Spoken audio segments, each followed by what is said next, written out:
E aí, galera do 7º ano! Legal! Professor Fernando passando aqui para bater um papo com vocês sobre números inteiros. Legal? Mas eu quero deixar aqui a minha saudação para vocês. Aê! Massa! Nossa saudação aqui, ó. Legal, agora eu queria pensar com você aqui números inteiros. Você já deve conhecer, naturalmente, os números naturais, representados então pela letra N. Eu estava batendo um papo com o professor Beto Teles, quero mandar um abraço para ele aí, super gente boa aí. Grande abraço aí, professor Beto, valeu, sei que você está vendo aí, tô ligado aí. Olha só, o professor Beto falando aqui um dia desse aí para mim sobre a ideia do Ernest Zermelo, um cara que foi para a Índia e de repente ele observou que quando os caras tiravam as sementes lá do cestinho, indicavam com um sinal, tipo sinal negativo, mas para eles era apenas uma ideia de que eu tô tirando aqui e tem uma quantidade que vai ficar diferente. Aí o cara pensou assim, agora eu tô ligado, eu posso então representar os números à direita do zero e os números agora à esquerda do zero. Já parou para pensar nisso, cara? Ó, grande abraço aí, professor Beto aí, ó. Então, ficou a ideia dos números inteiros serem representados pela letra Z, de Zermelo, o matemático alemão. Outra hipótese, segundo o professor Beto Teles, vai falar sobre a ideia de número em alemão, Zeit. Eu acho que é isso, não sei se é bem assim que fala. Valeu, Beto, grande abraço aí, tá bom? Mas, olha pra mim aqui, cara. Teve um aluno na sala de aula que levantou a mão e disse assim, ei, professor, não é nada disso. A ideia dos números inteiros serem representados pela letra Z é porque a gente não fala números inteiros. E eu falei assim, não, professor. Geralmente a gente fala assim, números inteiros. Desculpa aí, pessoal, não teve graça. Mas valeu, bola pra frente, vamos lá. Ó, como você pode representar então um saldo devedor? Já parou para pensar? Quando você vai ao banco e tira ali um extrato do seu pai, sua mãe, não é? Saca? Tá ligado ali a ideia do saldo devedor, aquilo que você deve. Então, o que acontece? O número vem escrito com o sinal de menos. Percebeu aí? Tá joia? Então, aquilo ali eu estou devendo ao banco. Outra situação em que os números inteiros são muito utilizados é justamente aqui, ó. Veja aí no seu slide. O que você faria, por exemplo, para medir temperaturas muito frias? Justamente isso, cara. Representar, então, através de números negativos. Ok? Beleza, pessoal? Então, seguinte, cara. A gente vai bater um papo aqui sobre conceito de número inteiro, história dos números inteiros. A gente já está falando um pouco sobre isso. A ideia de onde surgiram, a necessidade, a localização deles na reta, a comparação, ordenação, adição, subtração dos inteiros. A gente vai tentar ver um pouco disso aqui na aula de hoje, tá joia? Então vamos tentar localizar aqui os números inteiros na reta numérica. Olha só, dá uma sacada aí no seu slide aí. Vê bem, você observa que para a direita nós temos os números positivos e para a esquerda nós temos os números negativos. A ideia de número inteiro, então, tem muito a ver com simetria, tá? Tem muito a ver com a ideia de oposto, de simétrico. Tudo que tem de um lado mais vai ter do outro lado menos também. Legal? Ok? Vamos lá. Olha só, pensei aqui num desenho, queria que você olhasse aí justamente aquilo que a gente falou anteriormente de maneira mais ilustrada, tá joia? Vamos em frente então. A gente pode juntar N com Z. É justamente a expansão de N agora, sendo que no rebatimento negativo. Sacou aí? Legal? Beleza. É isso aí, ó. E aí, talvez uma folha de caderno pudesse te ajudar aqui agora. Dá uma olhada aí no seu slide aí. Olha só. Tá vendo aí, ó? Tem um monte de dica. Tem umas regrinhas aí, ó. Tá joia? A ideia de mais com mais, menos com menos. Não sei se você já se atrapalhou com isso, mas olha só. Hoje a gente vai falar sobre a adição, ou seja, a soma dos números inteiros. Em outra aula a gente vai falar sobre a multiplicação e as regrinhas são diferentes. Mas põe uma coisa na tua cabeça. Rapidinho aqui, É simples. Quando a gente vai somar os números inteiros, você vai juntar tudo que você deve de um lado e tudo que você tem do outro, ou seja, débito e crédito. Eu vou mostrar para você como é fácil isso aí. Não tem que ter regra, nada. Só você pensar aí. Veja, fica a dica aí. Dá uma olhada no seu slide aí. Veja, débito a gente representa com sinal de menos. E crédito com sinal de mais. Ok? Veja essa sequência aí que eu coloquei como exemplo para você. 20 positivo, ok? 30 negativo, 40 negativo, 50 negativo e 10 positivo. Olha, nunca esqueça. Alguém pode se perguntar assim, professor, o sinal do número está na esquerda ou na direita? Sempre à esquerda do número, ok? Então aquele 20 que você está vendo aí na sua tela, o sinal dele é mais, ainda que não apareça. Tá joia? Veja aí na sua telinha aí, acompanha aí. Então nós separamos tudo que a gente deve. Vamos lá. Menos 30, menos 40, menos 50. Ok? Se ligou aí? Agora, tudo que a gente tem. Vamos lá. Ih, rapaz, parece que a gente tem pouco, né? Então, agrupando tudo. Olha só. Viu como ficou fácil? Então, eu tenho, devo 30, devo 40 e devo 50, devo 120. Tenho 30, então eu pago aquilo que eu tenho e ainda vou ficar devendo 90. Ok, pessoal? Tranquilo? Tá joia? Então vamos lá. Vamos pensar em algumas aplicações aqui agora. Olha só. Eita, lê aqui com calma essa questão aí. Vamos pensar um pouco aí. Olha lá. Sucessor de um número inteiro é o que está representado à direita dele, na reta dos inteiros. Antecessor é o que está à esquerda. Aí eu pergunto para vocês, olhando aí na sua telinha. Letra A. D, o sucessor de 999, de menos 999 e menos 1. E aí? Consegue fazer aí o sucessor desses caras aí? Porque veja, o grande problema aqui é que na reta numérica, a parte do mais eu sei que você domina, mas quando a gente vai para a parte do menos, tudo inverte. Porém, um conceito interessante, cara. O sucessor dele sempre aponta para a direita, enquanto que o antecessor sempre vai apontar para a esquerda. Então, não esqueça disso, independentemente se ele está negativo ou positivo, o sucessor sempre vai para a direita e o antecessor sempre vai para a esquerda. Tá joia? Ok? Ó, vê aí agora, item B. E o item B, ele vai dizer assim, ó. D, o antecessor de 999. Lembrando que antecessor é que vem antes e sucessor é que vem depois, ok? Agora ele vai querer quem? O antecessor de 999, o antecessor de menos 999 e menos 1. Galerinha, eu preparei aqui um desenho para vocês para ajudar na compreensão dessa questão. Eu julgo que essa questão não é ou não seja tão simples. É necessário um certo cuidado, mas a partir do momento que você vai fazendo ali devagarzinho, você vai entendendo, vai assimilando, vai compreendendo melhor, tá bom? Então, olha só essa imagem aqui, ó. No item A, a gente está falando no item A sobre sucessor que vem depois, ok? Então eu coloquei lá, ó, o sucessor de 999, quem vem depois dele é 1000. Em seguida, 1001 e assim por diante. Ainda no item A, no que se refere a menos 999, veja que interessante ali, ó.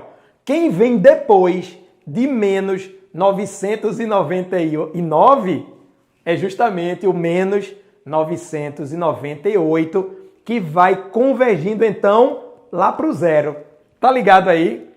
Puxa, cara, isso aí, ó, tem que ficar atento. E aí eu tentei colocar ali, ó, menos 999, menos 998, menos 997, menos 996. Percebeu? Para você ver que o menos 998, ele é justamente o sucessor de menos 999. Ok, pessoal? Olha só, se você tiver dúvida, volta um pouquinho depois e eu tenho certeza que você vai entender, tá bom? Ainda no item A. Vamos lá. Quem é o sucessor de menos 1? Olha lá como eu coloquei, ó. O sucessor de menos 1, quem vem depois de menos 1, é justamente quem? Aê! O zero, cara.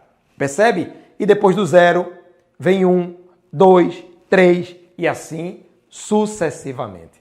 Ok, galerinha? E aí, ó, ao lado tem a dica aí, ó. O sucessor converge para mais infinito. Os professores de matemática devem estar se lembrando das aulas de limite. Mais infinito, né? Ou seja, a direita da reta numérica, ou melhor dizendo, da origem da reta numérica. Ok, pessoal? Vamos ver agora o item B, tá joia? Essa questão aí pega muita gente, então é importante você prestar atenção. Vamos lá. No item B agora, veja. A pergunta, a questão, está solicitando da gente, então, o seguinte. Dê o antecessor de 999, o antecessor de menos 999 e o antecessor de menos 1, ou seja, o que vem antes de tudo isso que a gente acabou de falar, tá bom? Então, olha lá, no item B, você vai ver, eu preparei ali, ó, se você olha na sua telinha à direita da sua tela, ali como aparece, 999, voltando agora, sacou ali? Ok? Então, quem vem antes de 999? Isso é fácil. 998, 997. No nosso caso aqui, só basta saber que é 998. Agora, o segundo item, então, que aí eu acho que é o mais difícil, é justamente quem vem antes de menos 999. Então, quem vem antes... Lembra que é ao contrário lá no negativo, ó, quem vem antes de menos 999 é menos 1.000. E aí eu tentei fazer a sequência ali, ó, menos 1.001 e assim sucessivamente. E, finalmente, quem vem antes de menos 1? Quem vem antes de menos 1 é menos 2, menos 3 e assim sucessivamente. Fica a dica aí que o antecessor converge para menos infinito, ou seja, à esquerda da origem da reta numérica. Ok, pessoal? Beleza. Olha só. Então a resposta aí, ó, aparece na sua telinha. Eu tenho certeza que você está compreendendo. E como eu disse, se você não entende, não tem problema. Volta um pouquinho e aí eu tenho certeza que você vai compreendendo legal, tá joia? Então, uma coisa aqui legal também, ó, o conceito de distância. Veja, o conceito de distância, como que a gente podia pensar nesse conceito de distância? Veja que qual a distância entre a sua idade e a idade do seu irmão mais velho, por exemplo. Alguém poderia falar assim, e a distância professor? Mas comumente a gente trabalha a ideia de distância assim. Por exemplo, de Recife para Caruaru, qual a distância? De Recife para Araripina, por exemplo, qual a distância? De Araripina para Caruaru. A ideia, então, de distância é a diferença, é o que separa uma cidade, por exemplo, da outra, ok? E aí eu tentei preparar, conforme aparece aí na sua telinha, uma pergunta que vai dizer assim. Na reta dos números inteiros, a distância de menos 3 até 2 é 5, beleza? E aí aparece aí o desenho, tá bom? A minha pergunta para você, então, é... Diga aí, meu irmão, minha irmã, qual é a distância de menos 2 até 2? Qual é a distância de menos 6 até 0? Qual é a distância de menos 17 até menos 9? E qual é a distância de menos 30 até menos 2? Olha para mim aqui. Você pode estar dizendo assim, professor, me atrapalhei. Calma. Vamos lá. Vai aparecer na sua telinha agora como eu vou te ajudar, tá bom? Uma ilustração. Dá uma olhada aí. Agora melhorou, professor. Legal. Então eu coloquei ali, ó. A distância, essa aí não é nem o item A, B, nem C, nem D. É a questão original, tá? Ele está dizendo que a distância de -3 até 2 é 5. Então, se você contar quantas setinhas tem ali, ou seja, quantos intervalos, vamos lá, põe a mão aí na sua tela. Uma setinha, 2, 3, 4, 5. Isso, justamente. Então, a distância entre o ponto -3 e o 2 é 5. E aí eu coloquei ali aquelas duas barrinhas, porque é justamente o valor absoluto, é o módulo, ok? Aí você não fica pensando no sinal negativo, tá joia? Agora, se você quiser fazer de maneira bem formal, eu coloquei ali para você também, ó, -3, menos, que vai representar a distância, do 2, ok? De -3 até o 2. No meio tem um sinal de menos, que vai representar justamente a distância. Fazendo as continhas ali, como que vai ficar? -3, menos 2, vai ficar. Lembra? Devo 3, devo 2, devo 5. E aí o módulo da distância é igual a 5, ok? Beleza, pessoal? Vamos lá, vamos adiante. Vamos responder o item A, B, C e D. Sacou agora ali? Ó? Olha só, a distância entre -2 e 2. E aí você pode fazer contando lá na reta numérica, mas se você não conseguir contar a reta numérica, não conseguir desenhar, se a pergunta for algo que você não consiga representar graficamente, então eu coloquei aqui numericamente na sua tela para que você possa fazer isso todas as vezes que você necessitar, ok? Então, -2, o menos da distância e o 2. De -2 até 2 vai ficar quanto? -2, menos 2, menos 4. Ou seja, nós temos então um módulo da distância que é 4 unidades, ok? 4 intervalos, melhor dizendo. Tá joia, pessoal? Ok? Assim também vai acontecer do -6 até o 0. Qual que é a distância do -6 para chegar até o 0? São quantos intervalinhos ali na reta numérica? Exatamente 6 intervalos. Tá joia? Tá compreendendo? Vamos ver item C aqui, tá joia? -17 até -9. Então veja, tem o -17, o menos da distância e o -9, ok? Então dá uma sacada aqui. Por favor, não fique com medo quando você precisar fazer o jogo dos sinais. Isso na multiplicação e na divisão. Na minha época, quando eu era mais novo, o professor pediu para eu decorar uma tabela. Não precisa disso. Veja, se os sinais são iguais na multiplicação, mais com mais não são iguais, então é mais. Se eles forem diferentes, tá? Mais com menos, por exemplo, mais com menos não são diferentes, então vai dar uma diferença, ok? Somente isso. Se for menos com menos, por exemplo, veja, menos e menos não são iguais, então mais. Mais com menos, por exemplo, não são diferentes, então é uma diferença. Beleza, pessoal? Então não fica preocupado em decorar a tabela, tá joia? Volta aí os olhos para sua tela, então. Vamos lá. Então, -17 menos -9. Esse menos que está dentro do parêntese, ele está multiplicando pelo menos que está ali juntinho do 9, ok? Então, sinais iguais ali, ok? Menos com menos vai dar mais, ok? Então, eu tenho -17 mais 9, que vai dar -8. O módulo da distância, então, são 8 intervalos. Ok, pessoal? Beleza? E aí, por último, de -30 até -2. Aí você faz aí, tira de letra aí, faz tranquilamente. -30, aí tem menos, -2. Então vai ficar -30 mais 2, que vai dar -28. Então a distância em módulo ou em intervalos é de 28 intervalos. Ok, pessoal? Beleza, pessoal. Então nesse último slide aí, ó, aparece então as respostas dessa questão. Ok? Espero que vocês tenham gostado. Qualquer dúvida, já sabem. Então, volta lá o vídeo aí, você tira toda a sua dúvida, ok? Tá bom? Minha saudação aí para você. Grande abraço aí, até a próxima. Tchau, tchau.